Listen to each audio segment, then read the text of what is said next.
My primary source is this book, Joe Rochefort's War, by Elliot Carlson.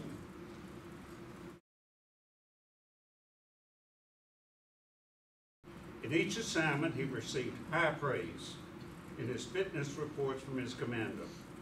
By 1925, his ability to solve puzzles and his ability at the contract bridge table caught the notice of the Officer of Naval Operations, so they assigned him to Washington as an apprentice code breaker. At that time, code breakers were generally thought of as being odd or nuts. After 2 years in Washington as a code breaker, Joe returned to shipboard duty. He made cryptanalysis a subspecialty and became alarmed at the sloppy handling of sensitive material. He didn't keep his concerns to himself and soon developed a reputation as one who spoke his mind and always told his superiors what he thought. In 1929, he sent Rochefort and another officer, Edwin T. Layton, to Japan for 2 years to learn Japanese. The two formed a language culture. They studied hard but also attended diplomatic gatherings. It's very likely that they met Yamamoto at that time. This is Joe on the left, and a Japanese officer and two American diplomats unidentified. Joe returned to ship duty until 1935 when he was picked to be in charge of the first decrypt unit in Pearl Harbor. He was put in charge of 10 officers and 13 enlisted men, running a unit that represented one of the U.S. government's most guarded secrets, an effort to break Japan's most secure cipher systems. They were set up in the basement with no windows and poor ventilation.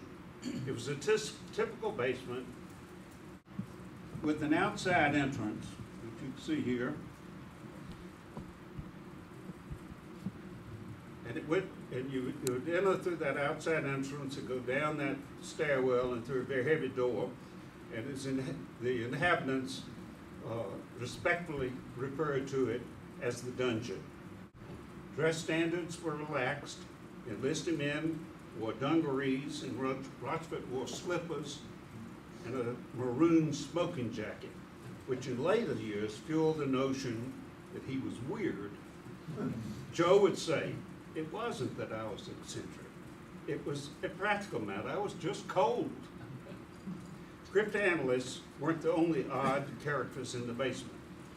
There were also the traffic analysts, also known as TA guys for traffic analysis. Their job was to determine Japanese ship locations and headings through radio traffic analysis.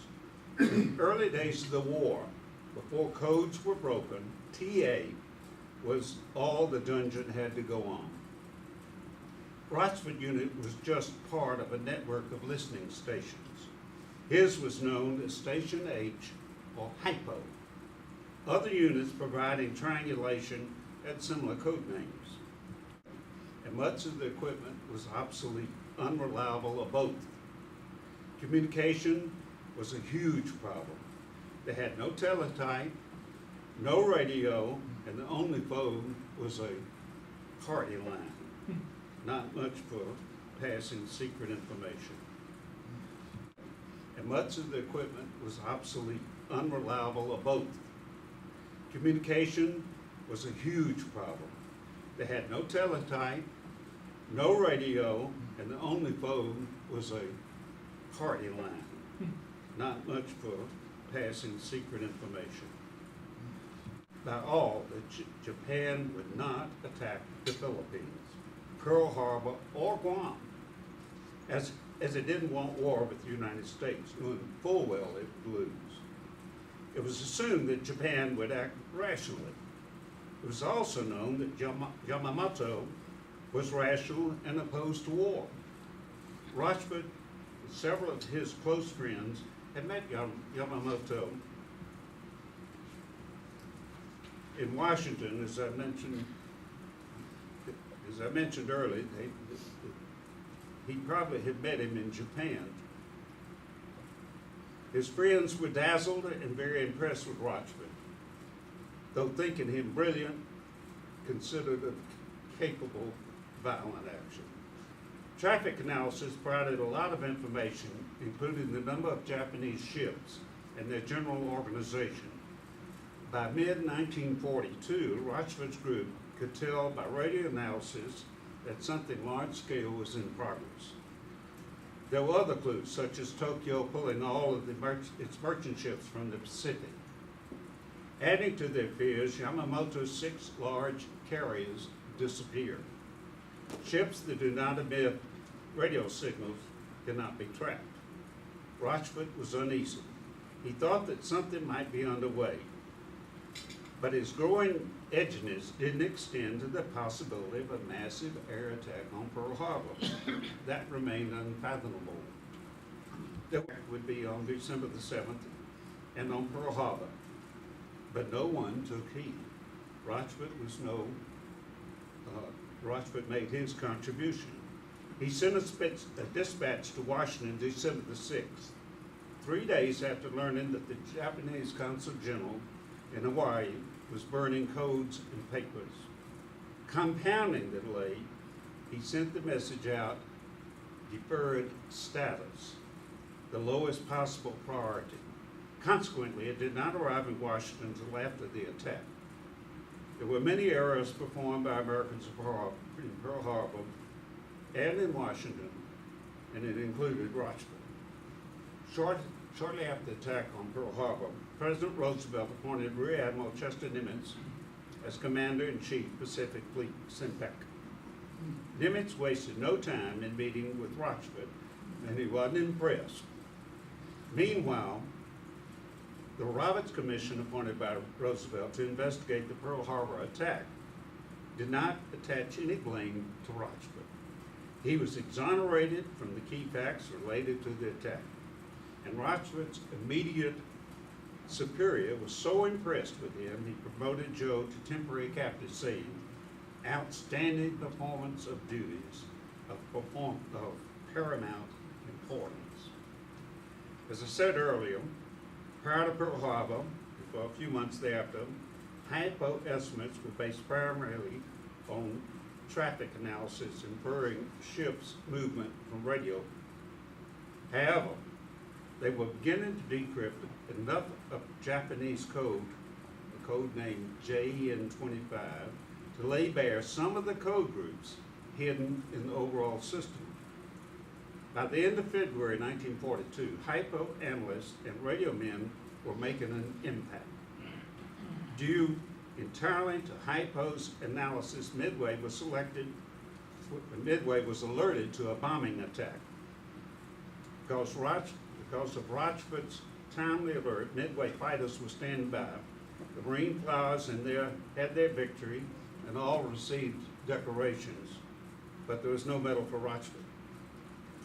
By April, Rochefort group had now grown to about 100, could decrypt and translate about 15% of JN25 coded messages, having to fill in the gaps with inspired guesswork.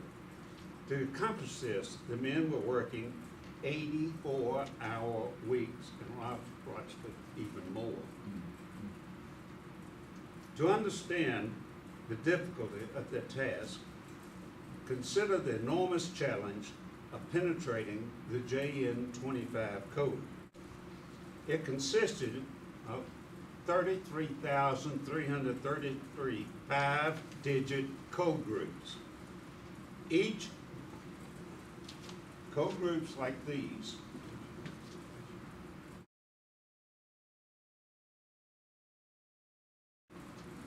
each value, such as the first one up here, 42106, was assigned a different meaning. This could be a phrase, word, letter, or number. Some groups were assigned more than one, increasing the number of valid code groups to more than 50,000. So, particular code groups could have 50,000 possible meanings or values. And this just shows how This is just 3 layers of groups, and how the 3 layers lead down to the final coded message.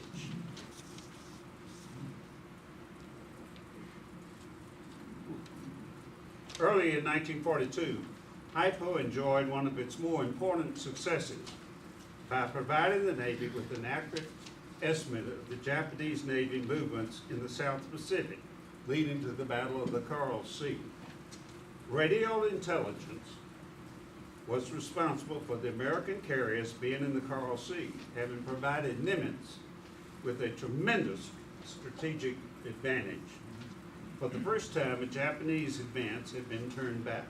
In Washington, the brothers Joe and John Redmond parceled out the Navy's intelligence gathering to the Navy's 3 intelligence branches: Maine Navy, Pearl Harbor, and Melbourne. Each unit was responsible for a particular section of the Pacific called a block. But Rochefort didn't pay any attention to the blocks. He thought it was more important to cover particular Imperial Navy fleets, not geographic sectors. This did not endear him with the Redmond brothers. By May, HIPO was able to decode about 40% of the messages, but were now receiving between 500 and 1,000 messages a day. Because of the increased volume, they could only copy about 60%. Put another way, they were partially translating only 25% of all Japanese Navy messages being transmitted. Rochefort began working 20 and 22-hour days. Imagine that. He said, "I would personally translate about 150 messages a day. You can't do this in 8 hours." In mid-May, it became obvious to Joe that the Japanese Navy was planning an attack on Midway, referred to in an unknown Japanese code group as AF.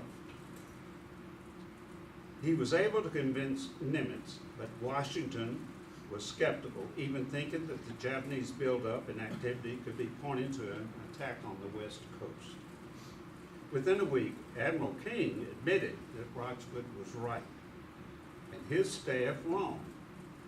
Nevertheless, the bickering between John Redmond and Rochefort continued.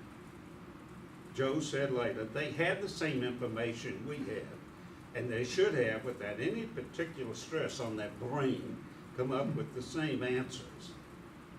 As was his habit, Rochefort didn't try to disguise his low opinion of his Washington counterparts, frequently referring to them as those clowns. Clowns became one of Joe's favorite terms for his superiors in Washington. HIPO decided to get irrefutable proof. It was no secret that Midway's water supply was a constant problem. So a message was sent to Midway by undersea cable directing them to radio a water emergency in plain language. Right away, a Japanese message was intercepted confirming the code name as AF to be Midway, and therefore the primary Japanese target. There were still many doubters, but not Nimitz. Although the ploy was successful, John Redmond and his entourage were upset with Rochefort because he had not consulted his Washington superiors.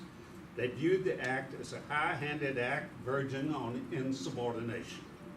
By this time, strides in communications intelligence had improved so much that HIPO analysts knew the location of most Japanese Navy ships within 300 to 400 miles.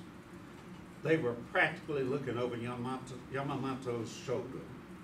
But on May 26th, the Japanese abruptly changed from JN-25 to a new code, leaving HIPO with only traffic analysis to interpret Japanese intentions. But it was too late for the Japanese. HIPO had already provided Nimitz with information that enabled him to put his carriers where they needed to be at the right time.